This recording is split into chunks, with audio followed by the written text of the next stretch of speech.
Hello, everyone. We're just going to get started in about 1 minute. This is Alaska Wilderness League, and we're so excited to have you here for our Geography of Hope episode tonight.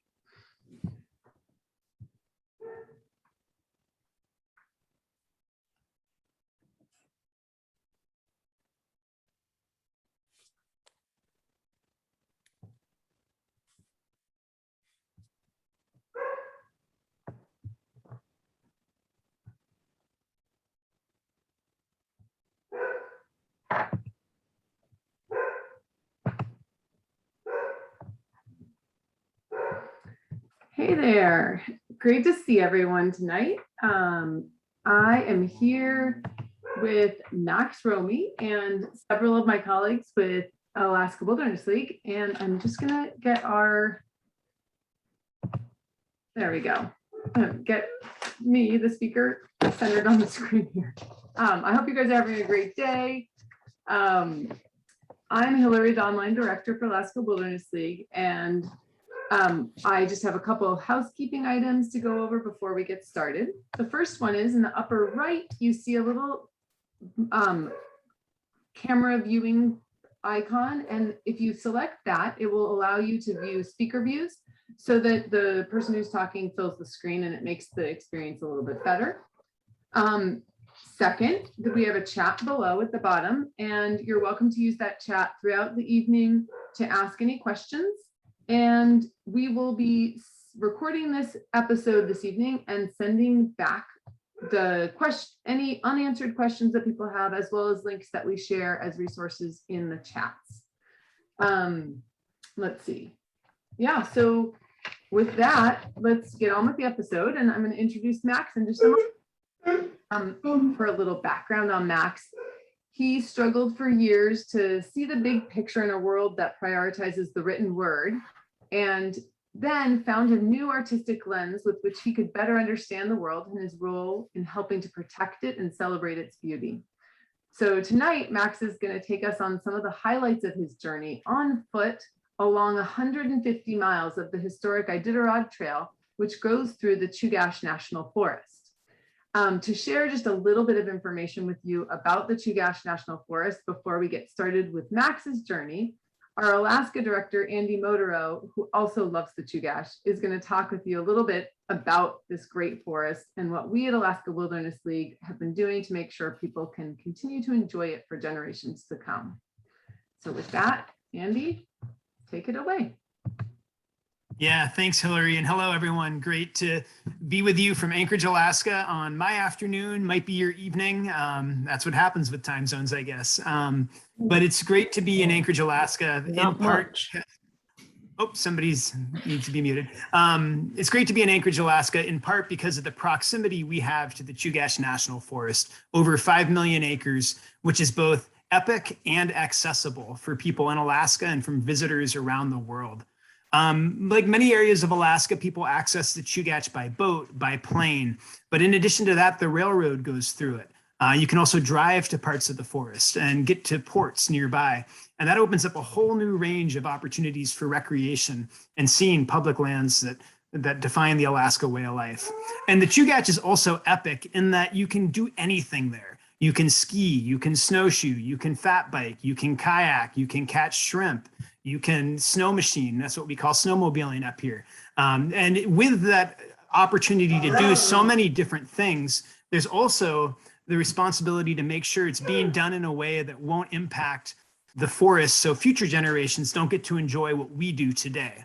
And so that's what we at Alaska Wilderness League have really focused on in the past 6 years, trying to make sure that management of the forest is done in a way that makes sure people today can pursue the opportunities they want to see in it, while making certain the future generations get the same opportunities we do. A quick story from 6 years ago, the Chugach was working on updating its management plan for the forest, and we helped make a public meeting happen where people could share why they care about the forest with the Forest Service. And it actually was almost contentious, with people from the motorized access community coming in, and then people like me who care deeply about wilderness and keeping lands whole for the next generation were trying to outline their visions for the forest. But it was summed up by a motorized user at the end of the meeting saying, you know, maybe we can get along. Like maybe wilderness isn't a threat to the parts of the forest where I can get what I need out of it. And in the end, I too want wilderness. And that's why I think the forest is such a great opportunity for us here in the Chugach. In the end, the plan for the Chugach included 1.4 million acres of recommendation for designated wilderness, which is great. And that's in front of Congress to potentially consider.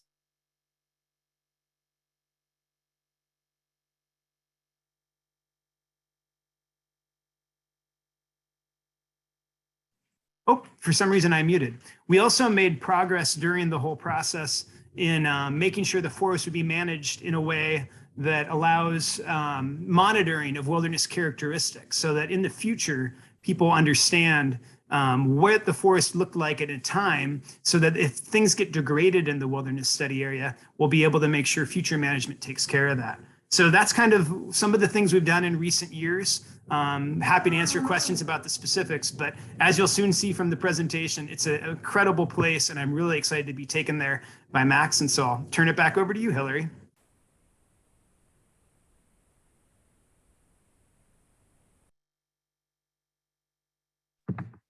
Thank you. Sorry, just finding myself on the screen here. So I am super excited, Max. Do you want to get started screen sharing and telling us about your travels on the Iditarod Trail through the Chugach? Absolutely. Yes, that sounds great. You all did a great introduction, so I'm not going to explain too much of where I'm at. I'm here in Anchorage, though, and I'm a filmmaker. I am a painter, and I'm dyslexic. And those obstacles kind of led to this really interesting combination. And sort of, I think there's these deep connections between wilderness and community. And for me, I accidentally found myself looking them straight in the face with a sketchbook on the historic Iditarod Trail. So I'm going to quickly share my screen and let's get to some visuals, because that's how I learn. Okay, so we're doing PowerPoints here because that is all my internet can handle. Thank you, Anchorage. Okay, so this is looking over Eagle River, but this is me trying to make a quick sketch as the snow starts to fall, which is about where we're at right now, a little bit more snow. So right here is a sketch. It's actually a picture of a sketch right at the end of the trail. This is towards Eagle River at the end of the Crow Pass Trail. It's a sketch. It took about 1/60th of a second to capture, but it took me about 50 minutes to paint. And it really kind of gives you this opportunity to see the world move around you. When you're sketching with a quick picture, it's just there. But when in 50 minutes, you really can kind of see everything change. And that happened in a really big way for me at the end of this trail, which is about 150 miles. It took us about 5 to 6 days, and was good and bad and fun and upsetting and everything that you want in a big trail, but isn't totally complete yet, and really gave us this opportunity to kind of retrace the steps of a centuries-old trail and really learn something new. This is the end of the trail, though, so I'm going to go right back to the beginning of the trail, which was actually more than a century ago. So back in the day, you only really used cameras to take pictures of important things. In most of the cases, I found dogs. This is from the Seward Community Library.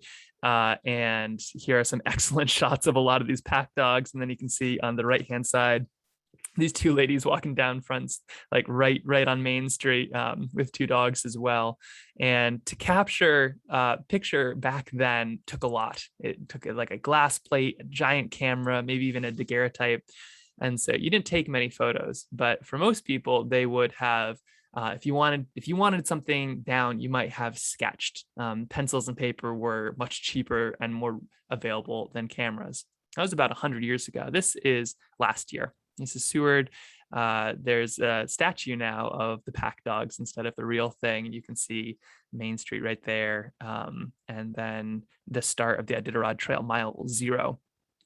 We often think in Anchorage of Seward as the end of the road. In Seward, they think of themselves as the beginning of the road.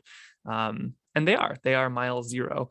And that's sort of where things started on the historic Iditarod Trail. Now, how we got here was kind kind of by a little bit of re-education about the Iditarod Trail. And so this is something that I've lived in Alaska since I was 16. I thought I knew everything about the Iditarod Trail. I was so wrong. The Iditarod Trail it started in 1908, and I always thought of it as a race and part of the serum run with the diphtheria epidemic. Turns out I was totally wrong. The Iditarod Trail is this little red line you can see right there.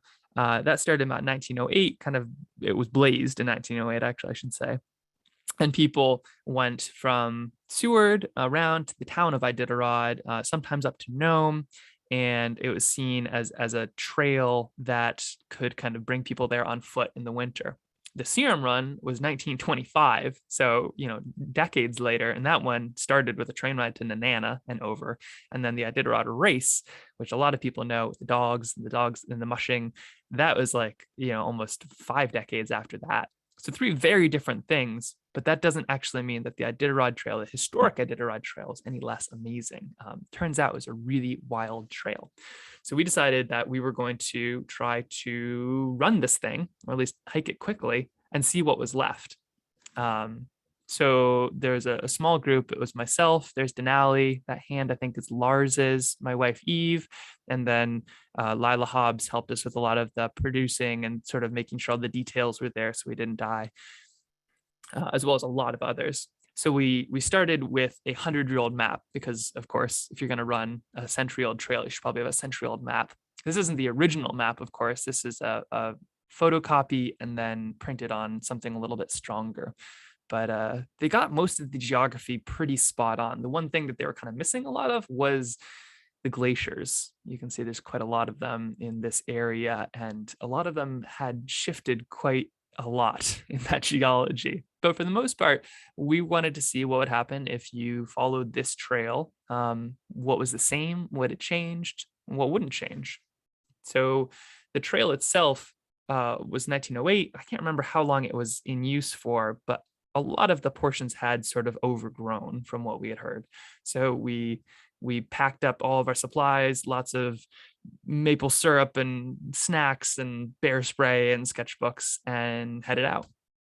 Now, a lot of this was made into a short film, but right now I have that in a few film festivals, so I can't release it publicly yet, but a lot of these are screenshots from there, and I'm going to kind of bake them into little packets of what I learned here. One of the first things we learned was that the trails themselves here were amazing. I mean, I grew up in Anchorage. I feel like I should know most of these, but I was just constantly shocked at how many of these sections of trails, because it really was a lot of segments. You'd have a solid piece of trail, and then there'd be a whole lot of nothing, which we ran through, and then another solid, amazing piece of trail. But some of these, like Johnson Pass right here, were beautiful. It was like the Scottish Highlands minus the cows plus bears. It was just absolutely stunning bits of Alaska. And these little strips of dirt that just gave you access to this landscape on a whole new way. Pieces of Lost Lake, Johnson Pass, of course, and a lot of these really amazing spots. Of course, for every incredible, easy to move over trail, you would run into the geography of Alaska. The reason that these trails are so squiggly is because of the mountains and everything around. They're reacting. They're kind of in this dance with these mountains. These trails are. And the reason is, if it was a totally flat place, it'd just be a straight line from point A to point B. But Alaska is full of very unflat places. In particular, a lot of these gorges. Now, I have been on trails, and I have been in, with great access to Alaska and trails most of my life. I don't think I ever fully appreciated bridges until they weren't there. In a lot of these cases, these were meant to be winter trails. And so bridges were something you didn't necessarily have to contend with. You can kind of see here a little bit of a side-by-side, different places, but here you see a trail in the winter with a giant snow bridge and somebody just easily skiing right over, no real worries. And then you see Lars here This picture doesn't quite show up, but he's about 40 feet up, I believe. That is a very scary river right behind, like underneath him. It's being fed by all this snow melt and is roaring. And right now he's scraping all of the splinters off this log with his butt, which is kind of him to go first. And so the trail really was meant to be a winter trail, but it really gave us a good sense of access and just how impenetrable some of these obstacles can be, which is a lot of the reason that a lot of these trails are where they are.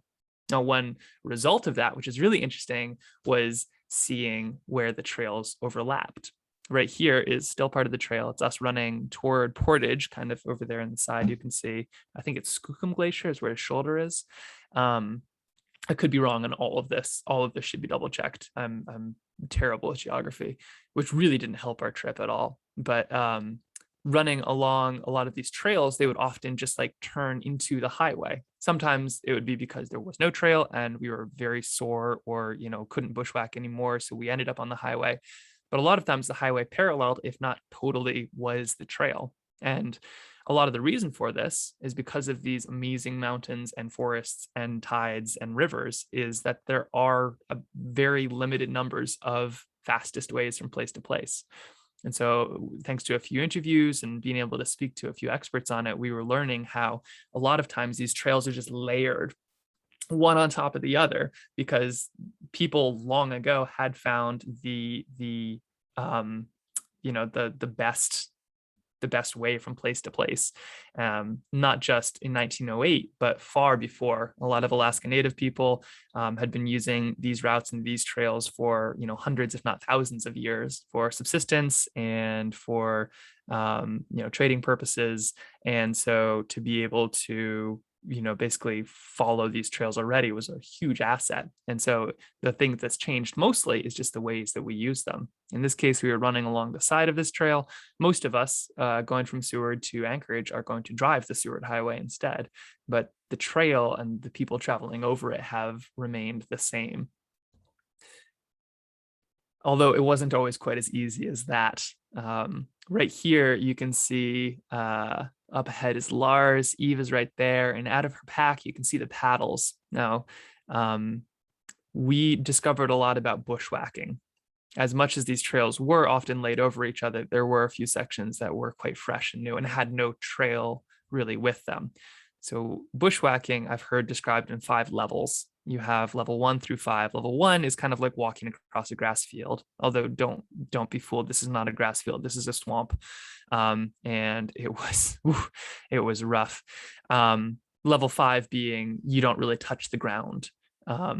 There's a lot of level 3 and 4 and towards the end, quite a lot of level 5 bushwhacking. And you can also see here during all of it, I was trying to sketch. A good effort was made. You can see that the Sharpie permanent marker I'm using is already bleeding and mixing all over the page. And you can even see right over my hand, there's a mosquito that is just, the entrepreneurial nature of mosquitoes is absolutely admirable. I think I had my hand out for, five pen strokes, and already he's, or I guess she is just going for it. It was quite brutal, but a lot of it was trying to retrace this path, and it really gave us a sense of when a path exists, just your ability to connect with these places is really determined in a lot of ways by your ability to get there. So here's where it got really tough. We would be, if you look right there on this map, we'd be probably right in the edge of the brutal swamp. I'm sure it has a name, but that's just what it felt like. This is the 20-mile river. The actual Iditarod Trail itself might have gone kind of along the coast a little bit and then up to Girdwood and Crow Pass. But the Forest Service is currently working on a route that people will be able to take on foot. They're kind of trying to connect those little pieces that have existed, but create somewhat more of a long trail. And it's a little bit like, once it's created, then people will be able to maintain it. But without the people going to these places, it's really grown up in a lot of places.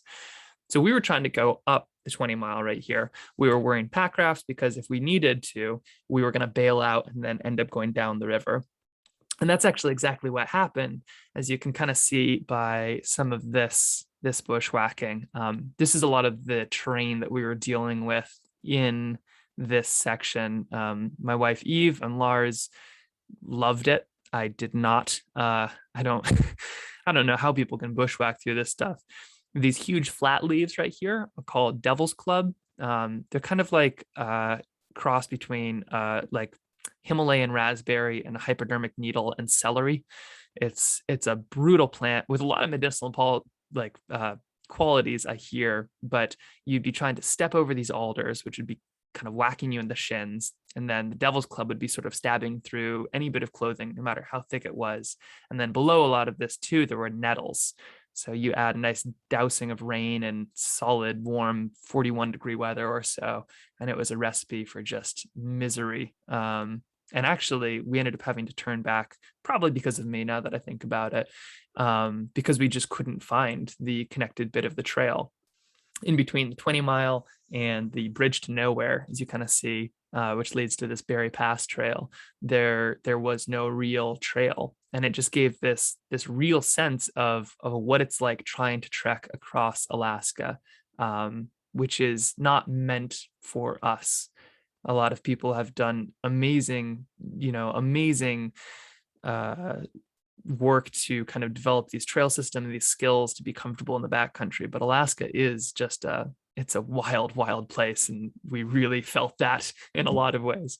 So we ended up having to take our packrafts down the river. We returned later, taking a jet boat up as far as it could go, and then continuing to bushwhack until we got to Berry Pass and down to Crow Pass and Raven Glacier. But as much as some things felt like they were growing and would never change, or even be pushed through, we also we experienced a lot of these deep feelings of geological change. Right here, we are in between the junction of Portage and Whittier. We actually ended up heading over to Portage on this little side route that could be part of the trail itself. And in Portage, we went following over Portage Pass to Portage Glacier. This is where we kind of started our pack rafting. And on our map, which is about a century old, we were able to see that the glacier itself was connected right here. You can't see it anymore.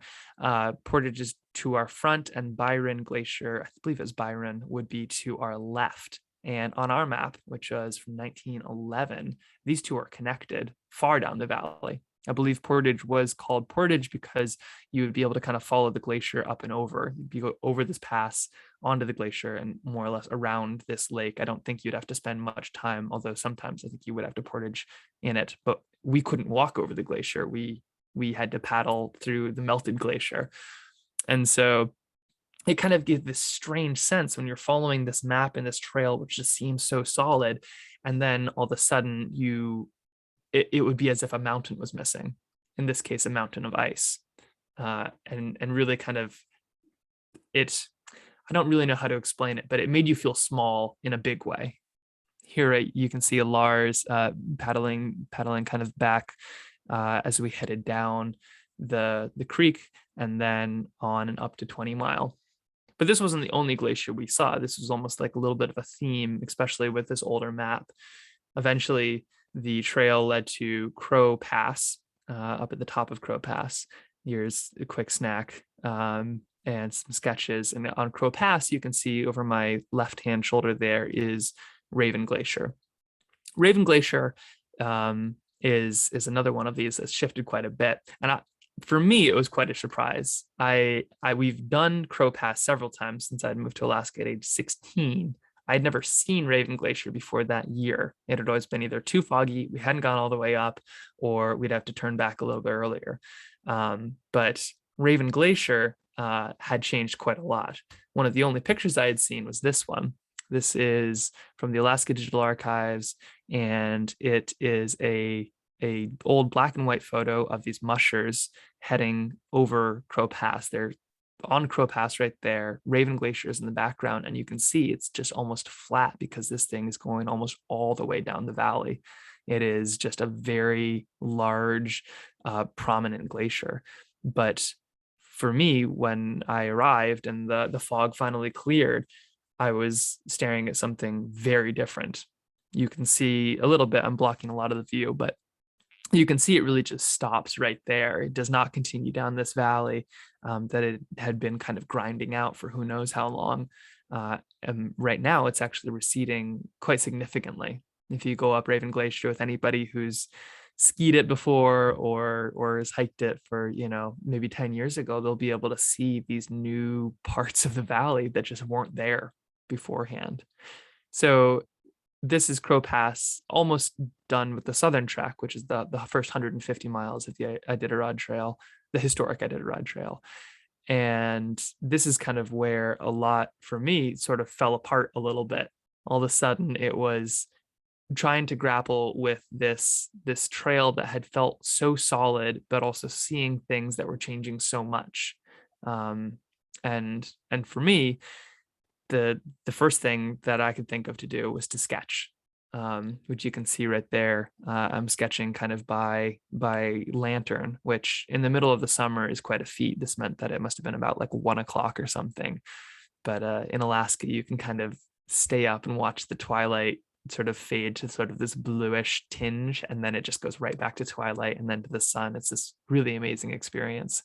So instead of continuing on those last, it must have been 15 or 20 miles at this point to the end where you saw that original sketch, I actually ended up staying on top of this Crow Pass kind of overlook of Raven Glacier and sketching, just letting my imagination sort of run wild.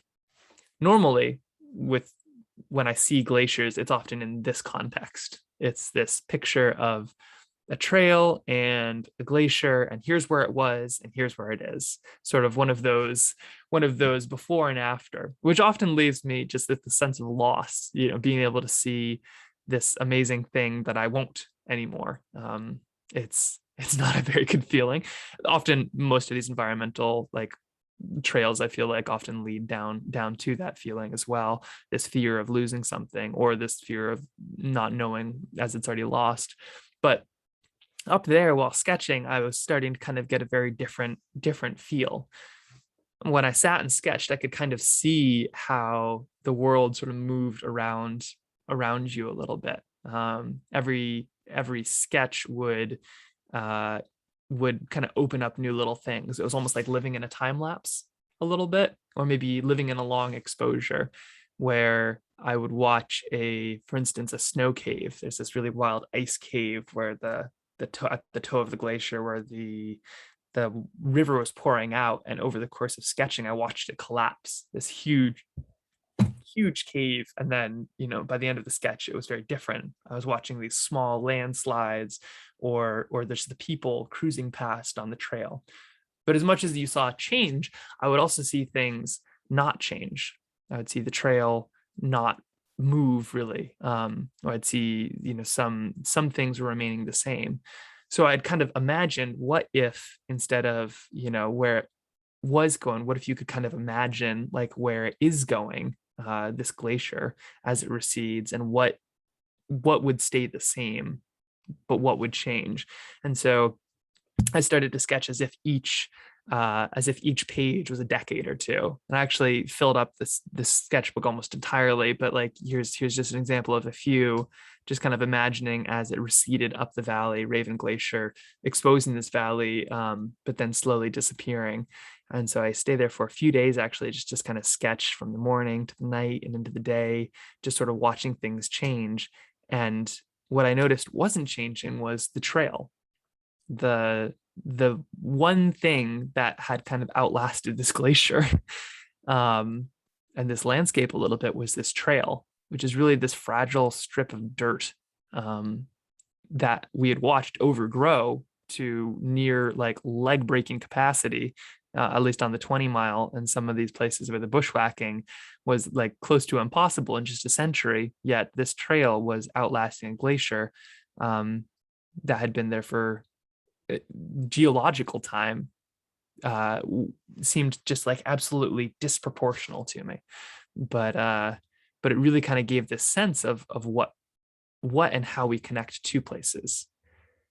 And so with this kind of in my mind, I ended up heading down back to the end of Crow Pass, where I made this sketch, which took me about 50 minutes, not the photo, which is just about 1/60th of a second.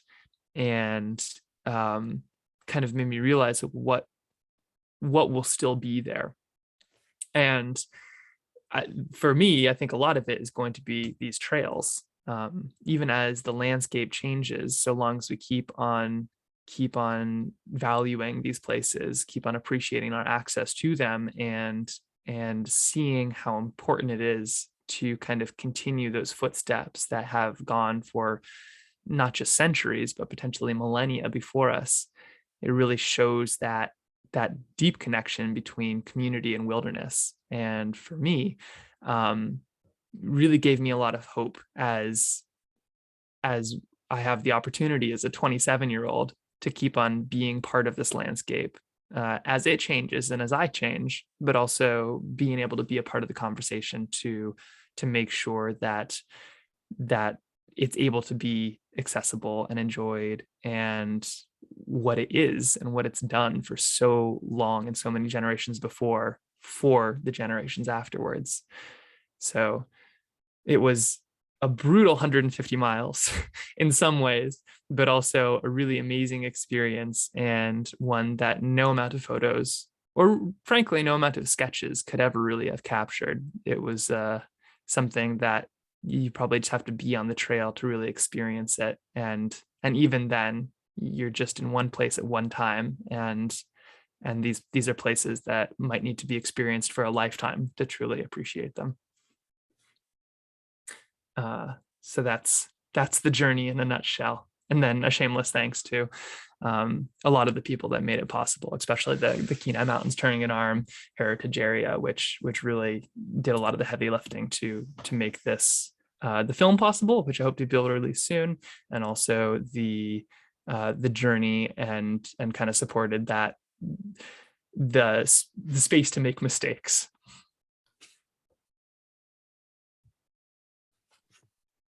Thank you so much, Max. This is amazing.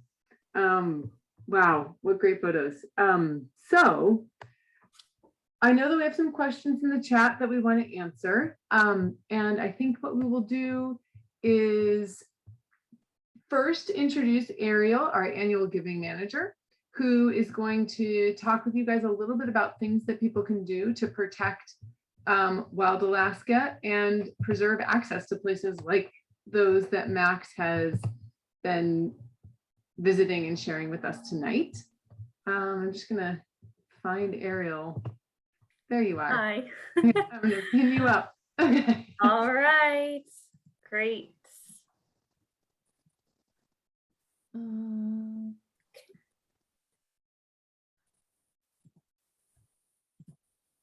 All right. Can you see? Yes. Awesome. Great. So, hi, my name is Ariel Baker. I'm the annual giving manager here at the League and one of the members of the development team. So I just wanted to take a brief moment to talk about the different ways that you can get involved with the League and our efforts to preserve the wildest places in Alaska. So first is to join us for another event coming up on November 15th. As we continue our Geography of Hope series with one more event next month, we also hope that you will save the date for another special event on November 15th. As many of you know, the League family suffered a tragic loss earlier this year when our executive director, Adam Colton, passed away in April. Since then, we have been diligently fighting to protect and preserve the wildest places in Alaska that Adam was so passionate about in order to carry on his legacy.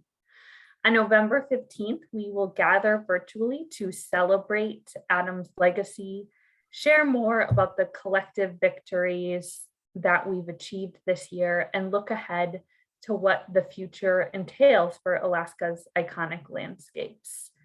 This event is also going to launch an exciting new initiative that we are really excited to talk more and share more details about on the event. So there will be more details, including how to RSVP, coming out next week. But for now, we hope that you will save the date and keep an eye out on your email for the official save the dates coming soon. If you have any questions, feel free to reach out to our team. Maddie is going to put our email address to reach out to us right in the chat.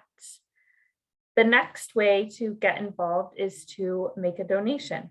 Alaska Wilderness League's work is made possible because of our generous supporters, many of whom I know are joining us today. So thank you. Now is such a crucial time to creating lasting protections across wild Alaska. So we hope that you will give generously once again today. You can use the link on the slide, and also Maddie will put the link into the chat. Finally, one more way to engage is to follow us on social media. I know that I personally love following us on Instagram to see the incredible photos of the places that we're working so hard to protect that you care about so much. So we've included our social media handles right there on the slides. And in addition to great photos, you will also get upcoming action alerts, as well as opportunities to have your donations matched. So please follow us on the social media channels that you have. And finally, I've also included Max's website, which is just a really great way to learn more information about his past work and the work that he has coming up. I know that when I first checked it out, I was blown away by his incredible sketches and all of the clips that he has up there. So I hope that you will check it out today. So thanks so much to Max for joining us tonight and for getting us inspired once again to fight to protect these incredible places. And so now I will turn it over to he and Hillary for the Q&A portion. Thank you. Okay, well, great. So Max, we have a lot of questions about a lot of questions about your art, and I think that we want to get started with those. So one of the first questions was, can you tell us what type of watercolor materials you're using? Was that watercolors in a water pen, or what were you using to do? I'll grab it. Hold on. Good question. So for the most part, what I'm using is just like a standard. I mean, you can get as fancy as you want. The real heavy lifting is done by the landscape. If you're in a beautiful place, it's actually really intimidating to paint, but just whatever you're going to bring with you. So whether that's just, these are like little water pens. That's basically a water, like there's like a little bit of water in here and a brush, you kind of squeeze it and water comes out, and a watercolor pencil. Or if you like have a full kit, I know some people like even take oil paints, but this is a little art toolkit one from Port Townsend. It's just a bunch of little pans, and it's really portable. So for the most part, I've found something that works really well for me. But the trick I find is something that you'll bring with you. It doesn't matter if it's like the perfect paper or the perfect sketchbook. It's whatever you're going to put in your pocket is the most important thing that you can use. And actually, I can show a little bit. This is a little bit of what I'm working on right now. The next chapter for me is going to be trying to paint more this winter. And so the Chugach doesn't go anywhere when you dump a bunch of snow on it, but painting, especially watercolors, becomes a whole lot more difficult. And so what I'm hoping to do is, instead of fly somewhere exotic or wild, is I want to stay within an hour of Anchorage and sit out there all day long to really see the landscape change. Although all day long that's not really much of a commitment when your day is about 4 hours, but stay out there for a while and really be able to capture some of these wild places with watercolor in a big way. My main concern is like it freezing, but I've been working with a local distillery here in Anchorage to be able to use gin and vodka instead of water at some combination. It keeps it from freezing, so just long enough to be able to get it onto the page. But these are a few examples. Oh, because I can't share any of those anymore. These are a few examples of some of those winter paintings, but that's my hope for the future. How do you keep yourself warm for 4 hours if your water would otherwise be freezing? That is a great question. I'm still working on that. The weakest link right now in this whole plan is me. And I'm still trying to figure out how I can keep myself from freezing. I think it's probably just going to take sleeping bags and really like a lot of clothes and tea, and maybe heated gloves. But that's part of the fun. Probably also why you don't see a whole lot of like plein air painters in the middle of winter. Cool. Someone suggested hand warmers for you. Yeah, no, that's a good point. Let's see, I was just going back to find, oh, right. So another question was, tell us about these half photo, oh, that's so cute. The half photo, half watercolor. Right, so that's something that I cannot figure out how to not share this, sorry. Oh, here we go.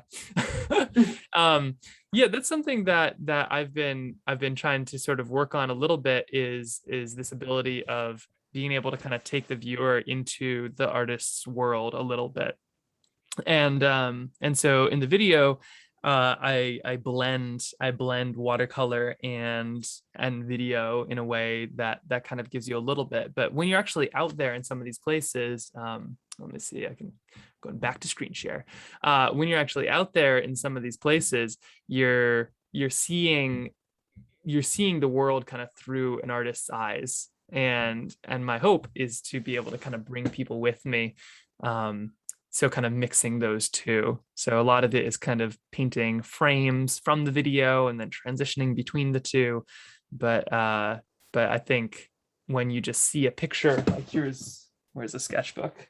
When you just see a picture and it's not, I mean, this isn't a great example, but like when you see a picture, it's just like a flat thing. It's almost like it's the byproduct of art. For me, art is what's the creating of it.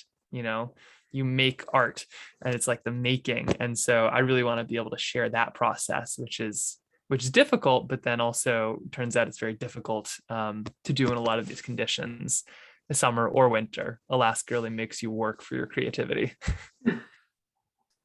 Another question that someone had was, when you were traveling on the trail, did you just bring in all your food, or were you fishing and hunting and foraging?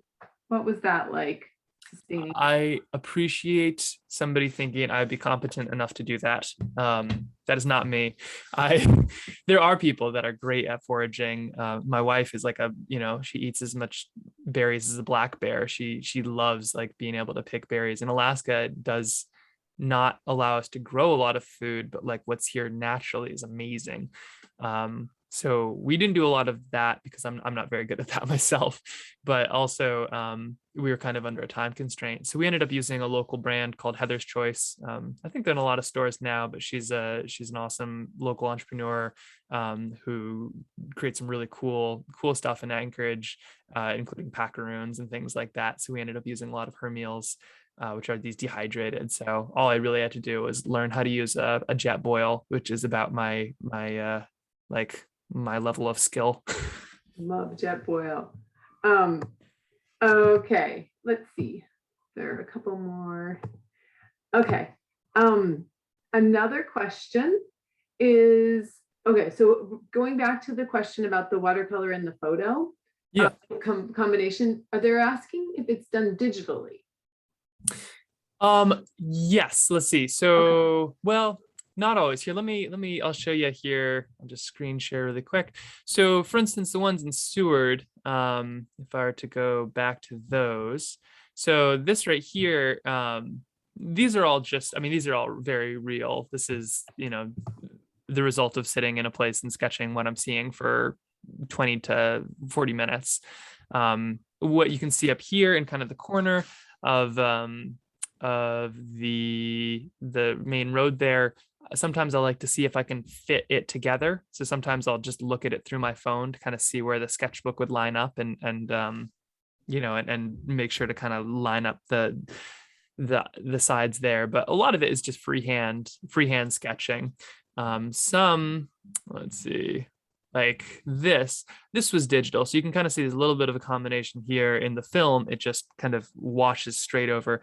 That I had to do afterwards because I needed to get the shot and then paint the shot. So I would take the video, and then when I was home and knew what shot I was going to be using, I would then paint exactly what that frame was. So none of this is really done on an iPad. It's still all done by hand. For me, as growing up dyslexic, words were never really my friend. Writing never really quite worked for me, but visually, like that's how I just took notes. And so to understand the landscape, to understand a place, I needed it to be visual. So I've been having, I guess it'd be 20 years of practice at this point. So when I need a map, I end up painting my own. Well, not really. Actually, I usually try to use other people's maps because they're accurate. But when I'm trying to share something, I end up painting my own like this. And then with these, this is all just freehand. And then I would just take the picture in the place. Yeah, everyone loves that photo where you're stepping and it's half watercolor and half. Yeah. Oh yeah. Well, and hopefully I'll be able to share more of that soon as well. The film is currently at a few film festivals, and hopefully I'll be able to either release the film or have a screening, and I'll be sure to share that with people. And you can kind of see too here in the bottom two on the left hand side how they kind of line up a little bit like that. And as an artist, when you're painting outside, that's what it feels like. You're kind of painting these little puzzle pieces of the landscape. And when you see them in a gallery, it's almost just like a fish out of water, but it's really wonderful to be able to see it in the place, especially because the landscape really does the heavy lifting. I mean, people are looking at the mountains, not my painting, and I'm okay with that. Where are your films going to be shown? People would like to know where they can see them. The films or the drawings? The films that you're just mentioning that are going to be, yeah. That's right. Yeah. So the film is called Trailbound Alaska. I have a few trailers on my website. I was going to have a screening here at the Beartooth, and COVID happened pretty aggressively to Alaska. So we're still trying to find a good time, place, venue. I mean, Beartooth would be great, but in the meantime, it is being shown at a few film festivals. One is in Buenos Aires, and then where's the other one?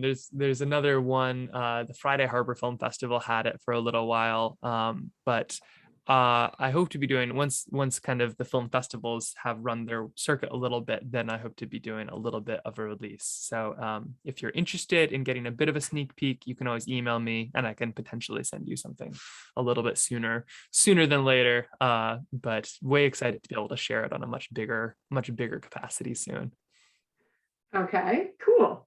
Another question is, so if you were to do this type of long trail on the East Coast or in California, you'd encounter a lot of different types of ticks with that much trailblazing. It sounds like mosquitoes were an issue, but I'm just curious, what were the big animal challenges for you on this route that was not very well carved out? I mean, the big animal challenges were big animals. For the most part, bears are a factor for sure. Moose are more scary than bears. And I think there's a little bit of a code. I feel like a lot of people watching have probably spent a lot of time in Alaska, but bears are a little bit like very large dogs. where if you run or you scare them or you kind of do something unexpected, they'll react. And the issue is that when, something the size of a bear reacts, it could be fatal. So we ended up making a lot of noise, especially in the areas that were so dense, like this brush. I'll just jump back to that painting really quick, but in some of these areas you'd hear nothing. It would just be the sound of sort of the rain drumming on the Devil's Club. And so the chances that we passed bears are very high. In fact, you can see Eve right here. So I'm the one in the red. And then if you keep on looking forward about, maybe 10 feet to the right, you can see Eve. She's got a green hat and a black jacket. And I mean, there could have easily been a bear more or less under us. And so long as it was quiet, there's no chance we would have seen or heard it. They're perfectly adapted for this landscape. We were walking through their kitchens, their dining rooms, their bedrooms. And so what we do is we just make a whole lot of noise. Every minute or so, you'd, give a hey, or a coming through. And then we had bear sprays as well. But we didn't carry any firearms. With bears, if they know where you are and you're in their spot, they're often very, very considerate. And if it's a young one that's going to bluff charge you and you don't run, and you act subservient, they'll usually be good. So the bear spray is kind of the last resort, but I would take bears over ticks any day of the week. So did your calling out then prevent you from having any bear encounters for this whole long trip? We didn't have a single bear encounter. Yeah, we didn't see a single bear. We saw lots of signs of them. Like the bear scat was everywhere. We saw, sometimes we'd smell this really deep, musky smell, which, could be a bear an hour ago, or it could be right next to you, but we saw zero sign of bear. And it really is just sort of an etiquette thing in a lot of ways. Occasionally, of course, you do have the examples of kind of a rogue bear or a bad situation that nobody wants. But yeah, we felt quite safe. And we had a group of at least 3 at all times, which seemed to work quite well. There's been a lot of talk about this becoming the long trail. In fact, my sister's even on trail crew, and so she's one of the people who is kind of helping to brush out some of these sections and work on kind of mile by mile connecting this.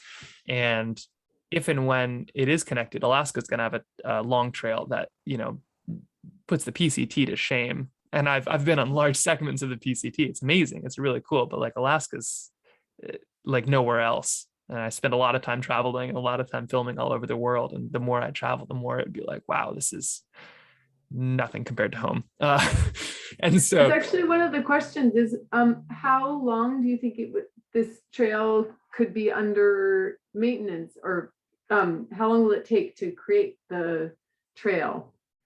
That's a good question. They're working on it right now. So the Forest Service has done, a really great job. Karen Cromery, who was one of the people who gave me really great information, did an awesome interview, and I think retired last year, put a lot of work into this. Dan Seavey, Lee Pileski, the Trailblazers. There's been a lot of momentum, but the issue is that there's just these pieces that aren't connected. You could have 2 50-mile trails, but if you're missing a bridge, you don't have 100-mile trail. You have 2 50-mile trails. People can't get over that one piece. So I think that they're gonna work on connecting the pieces that are mostly connected, like Johnson Pass, which is 20 miles, and they'll probably try to connect it to Victor Creek, and then try to connect all of that to Lost Lake.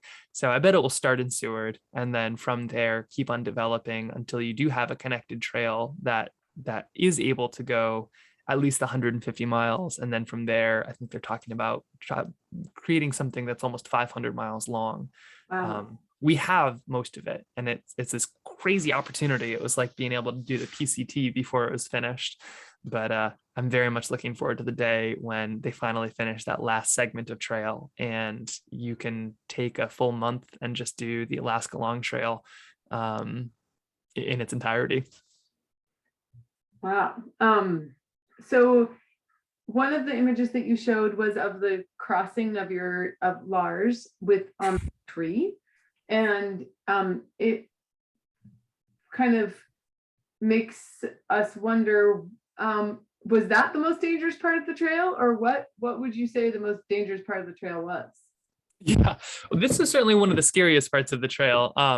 Here he is. I mean, just like there were no branches to hold on to, and you're very much in the middle of nowhere in a lot of these places. The exposure is what made it scary. If you fall, no ambulance is going to be able to easily get to you. Maybe a helicopter, but even then.